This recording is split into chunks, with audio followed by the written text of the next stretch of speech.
उस कुएं में झांकने की गलती मत करना, क्योंकि जो तुम्हें नीचे दिखेगा वो तुम्हें ऊपर खड़ा नहीं रहने देगा। रवि रात के समय गांव पहुंचा था। चारों तरफ जंगल और बीच में एक पुराना सूखा कुआं। गांव अजीब तरह से शांत था। कोई बाहर नहीं, कोई आवाज नहीं। बस एक बुजुर्ग ने उसे रोक कर कहा, अगर रात को कोई तुम्हें तुम्हारे नाम से बुलाए तो जवाब मत देना, और कुएं के पास तो बिल्कुल मत जाना। रात गहरी हो चुकी थी। रवि सोने की कोशिश कर रहा था, पर तभी वो तुरंत उठा।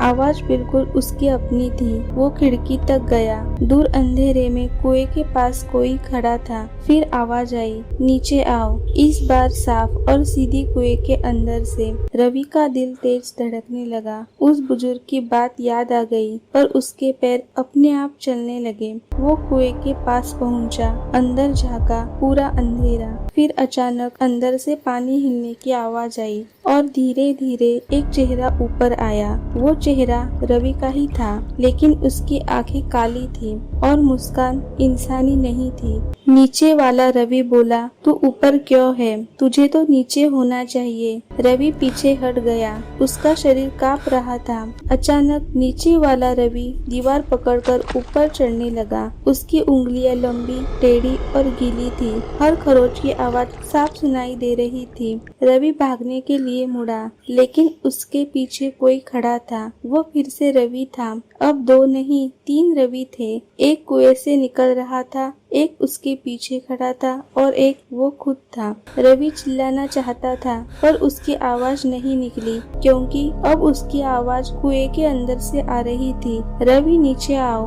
कुएं के अंदर अब सिर्फ एक आवाज नहीं थी, सैकड़ों आवाजें थी। हर आवाज किसी इंसान की थी जो कभी यहाँ आया था, और अब सब एक ही बात कह रहे थे, नीचे आओ। रवि पीछे हटता गया, पर उसके पैर जमीन में धंसने लगे, जैसे कोई नीचे से पकड़ रहा हो। उसने नीचे देखा। कुएं के अंदर से कई हाथ बाहर निकल रहे थे, सफेद, गीले और सड़े हुए।